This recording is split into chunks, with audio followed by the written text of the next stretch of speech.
and we're joined from Russia, by Joshua A. Wilson. Is it Josh? Yeah, Josh. Yeah. Okay, so I'm joined by Josh. Josh, do you want to just introduce a little bit about who you do improv with, where you do improv, how you found yourself in Russia doing improv, and so on and so forth? Yeah. So right now, we started up a new group called the Improv Generator. So we're doing shows, kind of these like mixer, informal kind of things every 2 weeks at a bar.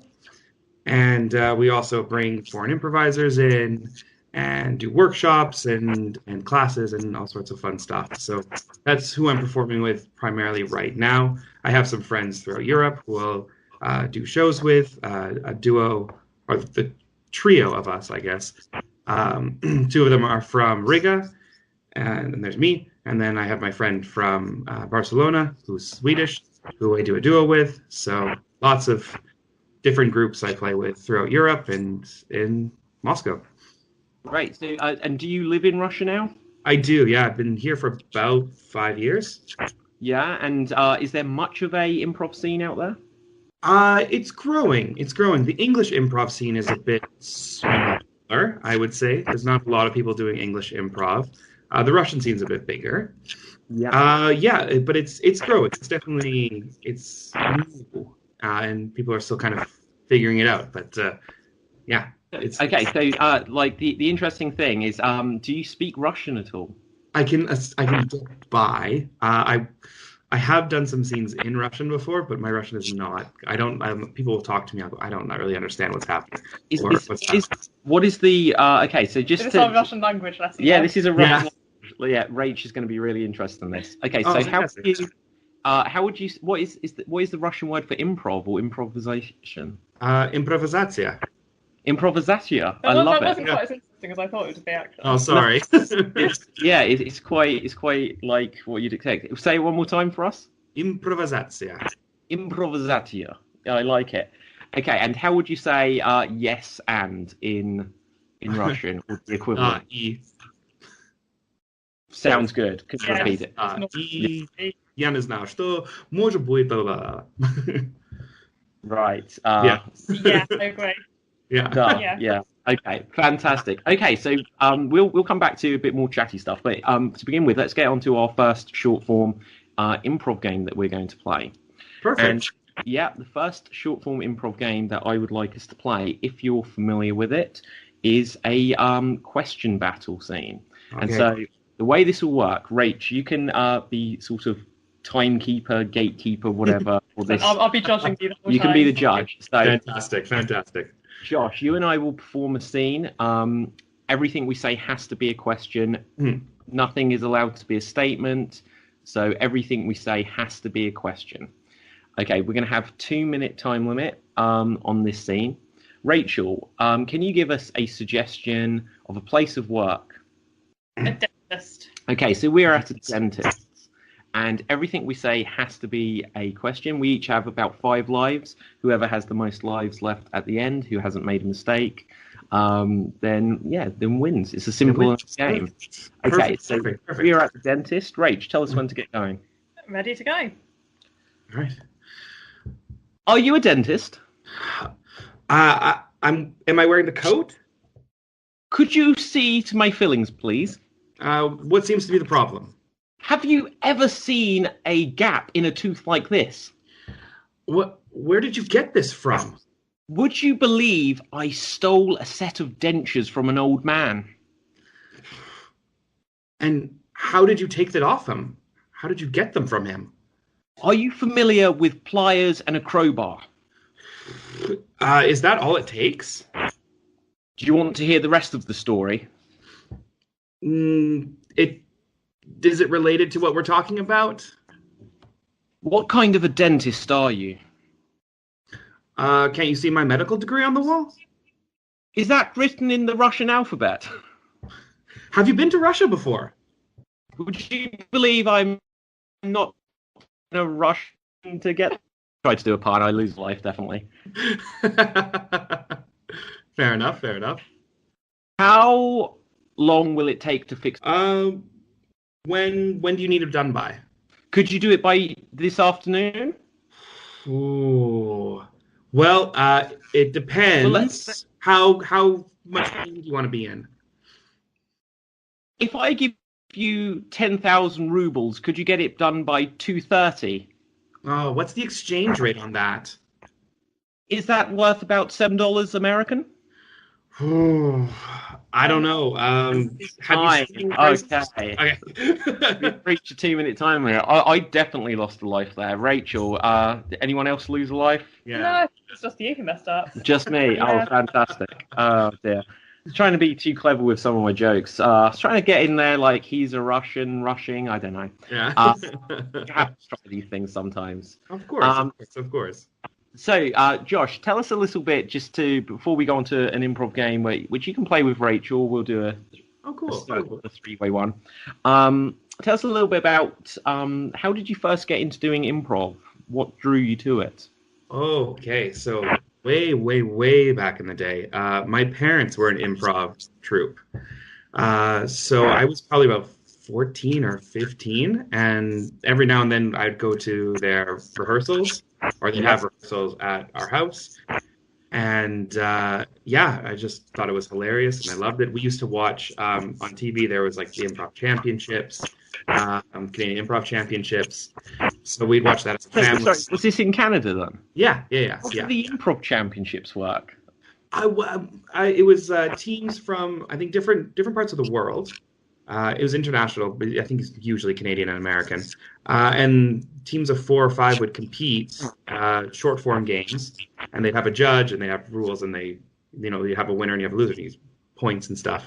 I don't think it's on air. It hasn't been on air for years and years and years, but it's a really cool thing. Yeah, I can see David now trying to recreate it in his mind. Yeah, I'm thinking that'll be the next thing that I'm ended up doing. Actually. Yeah, we'll bring it back. Yeah. International Improv Championships. Okay, and fantastic. So, Rachel, on that note, let's throw you into a game. We'll do a game with all 3 of us then. Now, this may be one you're familiar with, may not be, but don't worry. All of our listeners out there will explain the rules. This is called alliteration anarchy. The way it works is in this scene, we'll perform a short scene. We can say absolutely anything we want. However, we have a goal.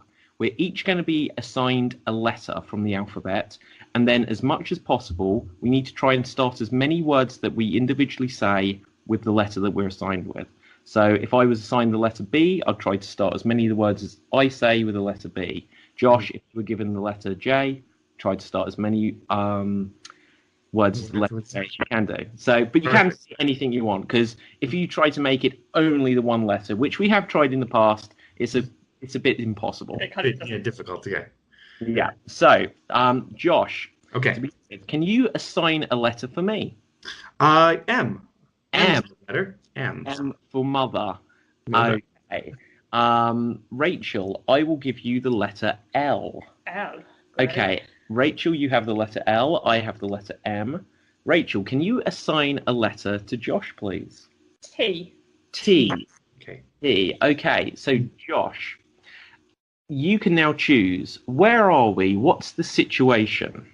It's like a bike shop, and I'll say it's being robbed. Let's give it a little bit, just bit of urgency. Are we talking motorcycle or like? Yeah, I like motorcycle. Let's do motorcycle. Okay, so we're in a motorcycle shop. This is alliteration anarchy. What letter am I? M. Okay, I'm forgetting already. And here we go. Motorcycles everywhere. My mother mumbles about motorcycles on Mondays. Luke, that's so annoying, that you got M as your letter. Mister, do you work here in a motorcycle? Times I thought I had, but the tricky thing about it is that this institution, it kind of fits triangularly with my triumphs and tribulations. Yes, it's a short story long. Yes, I was. My God, you're like a genius. You should join Mensa. Totally, it's in the lake. Thanks.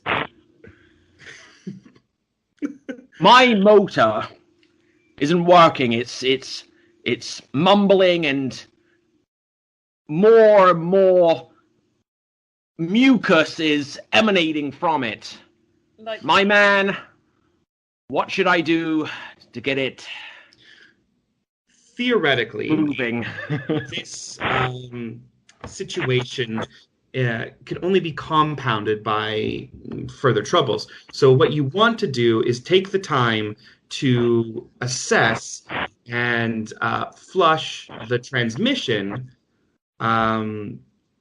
over and over again. Mike, if I can call you Mike. Moira here wants to ask about lakes. more Look, like lakes. musings she has. Lakes are not good for motorcycles. Like, if the motorcycle falls in the lake, I mean, look, it it's not so lucid. So True. Look, truly, this is a terrible situation and a terrible thing to have happened to a bike. Truthfully, you need probably to buy a new transmission. I don't think thoughts positive about this. I think thoughts negative about this. I'm thinking, my man Mike, Moira, this man here in the Moscow Mall motorbike shop, Mother Russia, or Mother Russia? Yeah. Yeah. And scene. I think we reached a natural conclusion on that one. Yeah, that seemed like the highest point. Yeah, absolutely. It's all about having a go and embracing when you fail on these things. Exactly. Which is a natural segue into the next question I've got for you, Mike. You're not Mike. Your character was Mike. Don't be Mike anymore. You don't want to do that. No. Okay, Josh, back in the room. Okay, so the question I was going to ask is, do you have any funny anecdotes, funny stories? What's the worst thing to perhaps ever happen during an improv show, or the best thing, or maybe the worst thing was the best thing? I mean, there's always the standard stuff, like you get up on stage and just the audience is not reacting, and you get that desperation, and you're pushing harder and harder, and you're making more and more mistakes. But everyone has it. That's not a interesting story because that's an everyday thing almost. Yes, absolutely. So feels like it. What do you do if you find that the audience isn't quite warming up into things? They're not giving suggestions or whatever. I think the best thing to do in that situation is kind of say to yourself, I don't care about the audience. Yeah. Now I need to just take care of my partner and me. Yeah. If I'm kind of getting to this mindset where like everything is bad and I need to work harder, and you're pulling it all into yourself and you're forgetting your partner, right? Instead of being present in the scene, you're up there. So in that situation, you've got to kind of just relax into it and be like, it's going to be what it's going to be. And the audience usually enjoys that more than that desperate. They sense desperation. Yeah, absolutely. I've always had the philosophy is if you feel awkward, it fills the room with awkwardness. Yeah. So embrace the awkwardness. Do you agree, Ray? Yeah, definitely. Are you going to share any of your stories of bad improv? There we go. What? Okay, so bad improv. Before I just tell you all the bad ones. So last year, this isn't necessarily bad, but it was interesting. We did the San Francisco Improv Festival, and I didn't mean it. So you're Canadian, aren't you? So hopefully you won't quite take offense to this. I just ended up, we were performing in America, I just ended up insulting Americans about half a dozen times. And it just organically came up. And some of them, I think, enjoyed it, but perhaps it was reaching the point where it's like I'm dipping into this well one too many times. And I just couldn't stop myself in the end. So these things happen. And, once you're in it, in for a penny, in for a pound, I guess. Yeah, of course, yeah.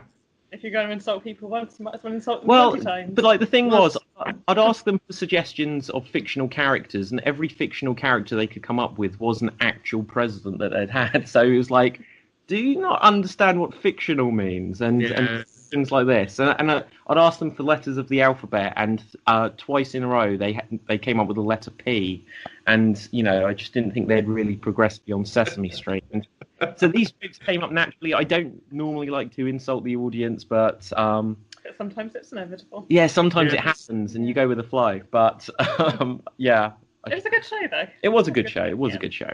Speaking of letters of the alphabet, let's move things on. We're going to play an alphabet scene now. Are you familiar with this? Yeah. Okay, so every sentence is the. Yeah. Okay, so in fact, Rachel, you and Josh can do a first alphabet scene, and we'll do a different kind of one afterwards. See how that goes. Okay. So, as is the standard on an alphabet scene, we're going to give you 90 seconds to do this. And I will start you off on the letter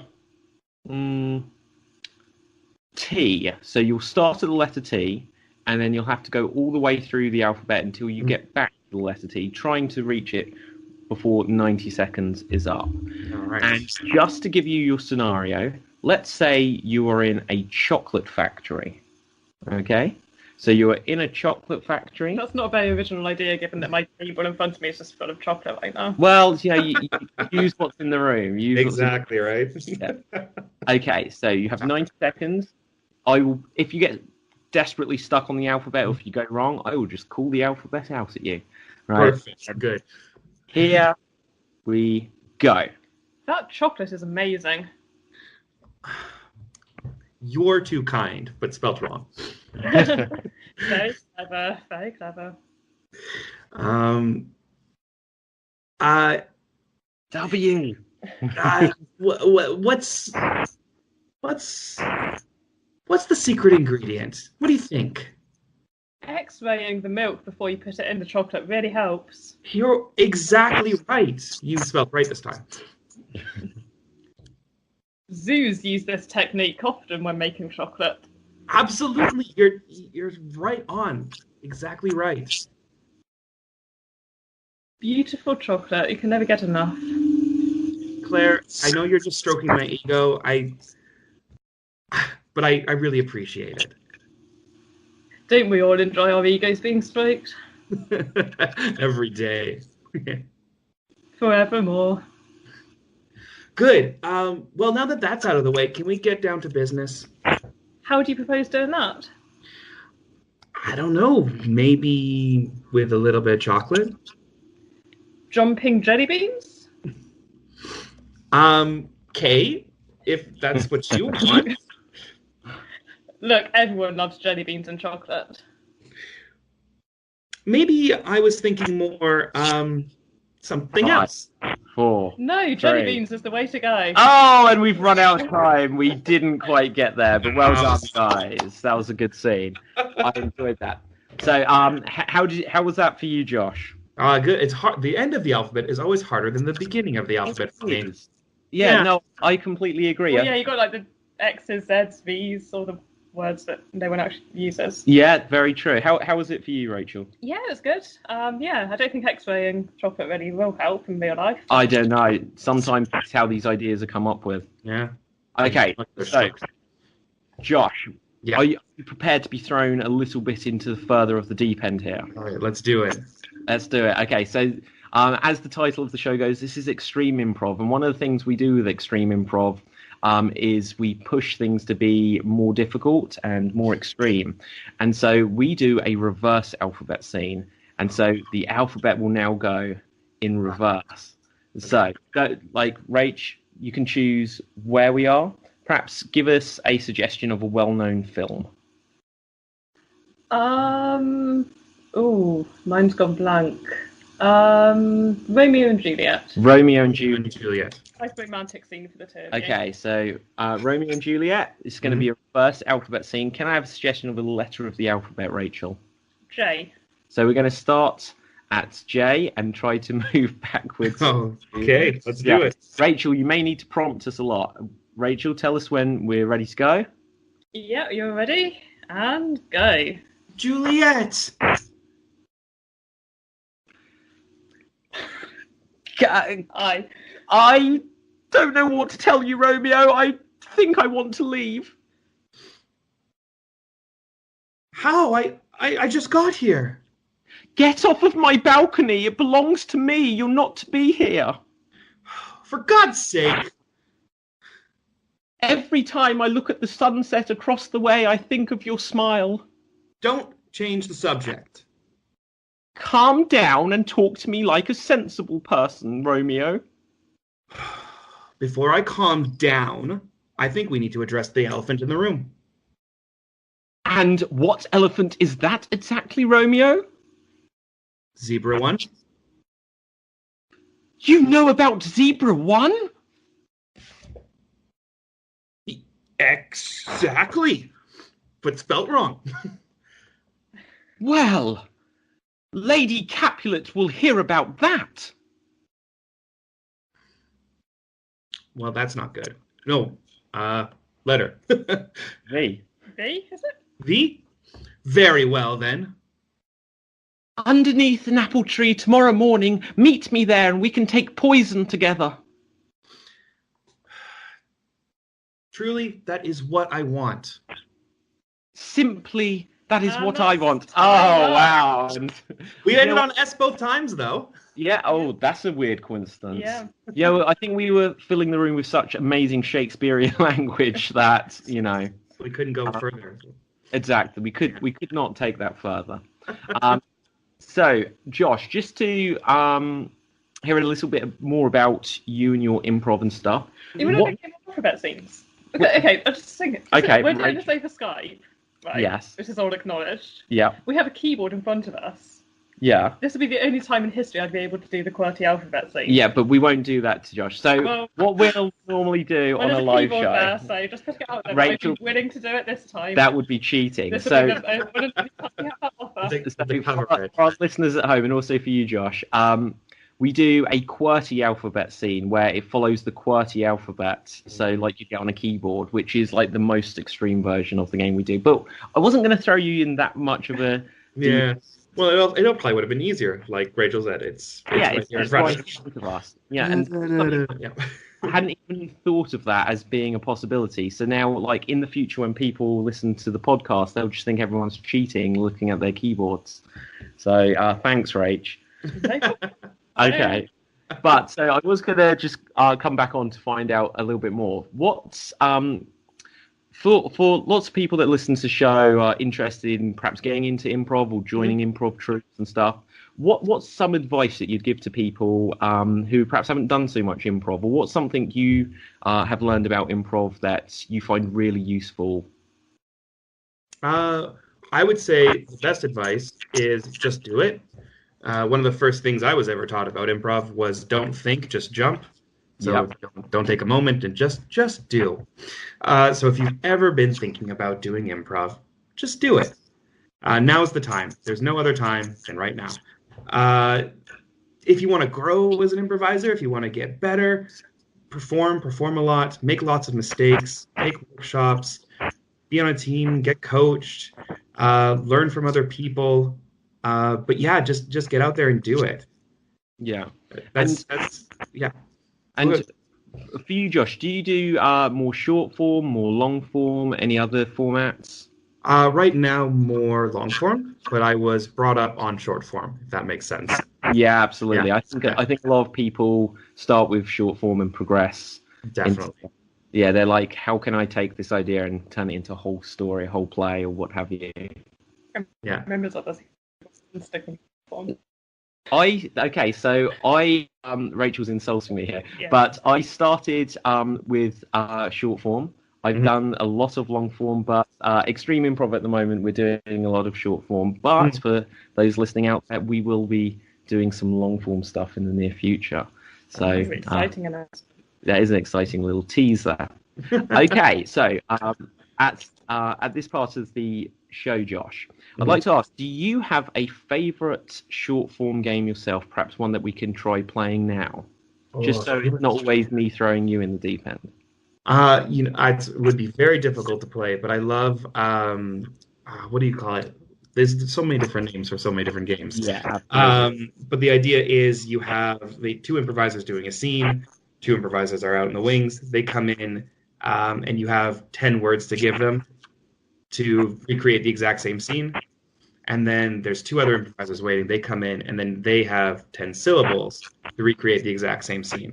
So it's basically it's 3 scenes done kind of 3 different ways, which will be difficult. Is there a way for us to do that now? Joe, we have a game which probably isn't exactly the same, but I might. So I'll come back to you for if there is a short form game you think that we can play, then I don't want to skip over that chance. But I think it just has inspired what we can do as our next game. It's a game we play called Verbatim, and the way it works. Josh, I'm going to give you 30 seconds on the clock, and I would like you to create a 30-second dramatic monologue. So within this 30 seconds, make it the most dramatic monologue you possibly can. And I would like this dramatic monologue to be on the theme of escaping prison. Okay. Okay, so Rachel, as timekeeper, let him know when he can begin. Yep, ready and go. The problem is that they don't treat you like a human being here. You're animals locked up in a cage, told when to go, where to go, what to eat, what to do, what to think, and you just got to get out. You just got to. I was with my buddy Stinky Pete. Stinky Pete and I, we came up with this plan. We had to get out. We couldn't handle this anymore. So we decided to dig like animals in the dirt with our hands. We couldn't get caught. Couldn't get caught again. And that's and that's 30 seconds. Now, this game, which you jump straight into, is called Verbatim, and the way it works is I will now have 30 seconds to try to recreate your monologue as precisely as I can to make it as verbatim as possible. So, Rachel? Ready and go. See, when I was in prison, they don't let you have anything. They don't let you try to get out. They don't let you have any food. They don't let you have any water or any friends. And me and my buddy, his name is Stinky Pete. We were looking to get out, and it wasn't really happening. So I looked around the room and I thought to myself, how can I get out of this room? And 30 seconds is quite a long time. And what you find with this game is inevitably you only absorb about 10 seconds worth of what the other person said. You then have 30 seconds to try to recreate it. So I tried to recreate what you said, Josh. Rachel will now try to recreate my recreation of your original monologue. Fantastic. So Rachel, you're not recreating Josh, you're trying to recreate what I did. And here you go. The trouble with prison is that they just treat you like you don't have any food, you don't have any water, you just have nothing. And then me and my buddy, we were talking about escaping. Me and my buddy, Stinky Pete, such a good name. We were talking about escaping because we just wanted the freedom about escaping. And Stinky Pete, and you just don't have food or water, and oh my god, you just want to escape and just feel the fresh air and the trees. And that is 30 seconds. Well done, Rachel. I don't think I've managed to recreate 10 seconds. No, absolutely. It's a tricky one. But in this game of Verbatim, we always go full circle. So, Josh, you will now have 30 seconds to try to recreate Rachel's recreation of my recreation of your original monologue. So just for clarity, you're not recreating yourself and you're not recreating me. You're just trying to repeat what Rachel just said. Are you ready? Always. And you go. So the problem with prison is they don't give you any food and you have to always escape. You're always wanting to escape. You're always thinking about escaping. Escape. So my buddy Stinky Pete and I, we really wanted to escape from the prison that we needed to escape from. We wanted to escape because escaping was what we wanted to escape from. Escaping is escaping. Escaping is escaping. And that's what we need to escape from. Oh, and that's 30 seconds. In fact, it was 31, but it was coming to a nice natural conclusion. That's fantastic. Okay, so Josh, did you have a short form game that you'd like to introduce for us to play? You know what? I actually really, really like. I was thinking about it. A word at a time story. I really like a word at a time let's do story. that. So you'll say a word, I'll say a word, Rachel will say a word, then you'll say a word, go around like that. Josh, you can choose a theme for this. Theme? Oh, let's do a fairy tale. Okay, and you can start us off. Once Upon A time, there was a small girl. named Mary She liked her garden very much and one day she found a yellow coin inside. her garden. Wow! she Exclaimed Looking steadfastly into the the distance now I want to go to the trolls because they will eat the coin so she went into the trolls and found that the were standing upon a table with a cloth over the trolls. hello she Exclaimed the trolls were scared they yelled go away little girl we don't like any people like you Mary jumped far away from the trolls with spontaneous exuberance this coin is for the trolls.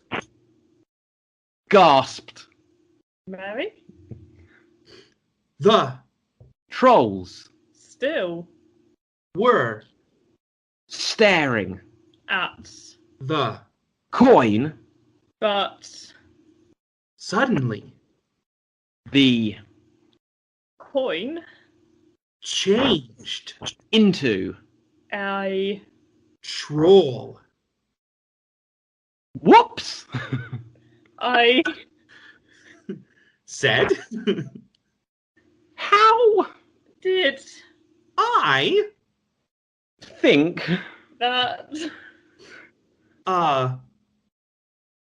coin would be a troll disguise. Mr. juniper bean Came running towards the girl holding a sword which he gave to her Mary took the sword and skipped far far away. the end. wow, I'm not sure if there was a moral to that story, but well done, guys. Yeah. The You moral know- is to be careful of any coins that might turn into trolls. Yeah, absolutely. I don't know if she learned a lesson from that, but you know, Mary, that's the trouble with Mary. She got a sword out of it, so she got something. She got some, and she freed a troll from a coin, it would sound. Yeah. Okay, so Josh, we will move on to a final game, and this is going to be an extreme monologue. And the way it works is only one of us will be performing at a time, and we're going to try and speak for just a minute without repeating any words. And we're also not allowed to hesitate, which means extended pauses or going or or any of these kind of sounds that aren't actually words. So, on a previous episode of the podcast, a previous guest suggested a character for this episode, which was Popeye. Are you familiar with Popeye? Oh, the Sailor Man. The Popeye the Sailor Man. That's it, exactly. So, yeah. You will start this, and you're Popeye the Sailor Man. Rachel, Popeye is upset about something. What is Popeye upset about? The tree fell over. Popeye is upset because the tree fell over. Now, just to reiterate the rules, you're not allowed to repeat any words, and you're not allowed to hesitate. If you break either of these rules, either myself or Rachel can call freeze, in which case the timer will be stopped, and then we will take over performing the monologue. If one of us takes over and then we break the rule, just shout freeze, and whoever is in control of the monologue at the end of 1 minute wins the round. Get the idea? Got it. Okay. Great. So, Josh, you are Popeye the Sailor Man. A tree has fallen over. Try not to repeat any words or hesitate. In your own time, take it away. I find that because the road is now blocked, I can't further my quest to get home to Olive Oil, my love. Sure. To get home to? Freeze? Yeah. Okay, so repetition of 2. Rachel, you will take over the subject, and Popeye the Sailor Man, take it away. So the tree was in my way in the car. Repetition of in. Okay. So, Yeah. okay, so you gotta be ready to listen. Okay, so Rachel, take over the timer. Ready to go. Oh, well, I saw Olive Oil in the road. Trees fell down, crushing her. Sad sight it was, too. So my friend Bluto came along to lift the wooden oak branch from her dead body when she suddenly sprang to life, and her eyes were... I think there must have been 2 hers in there. Repetition of her? Yeah, Okay. that sounds right. Oh, I'm so enthralled. Okay, no worries. Rachel, take over the subject. Listen for the mistakes. Here we go.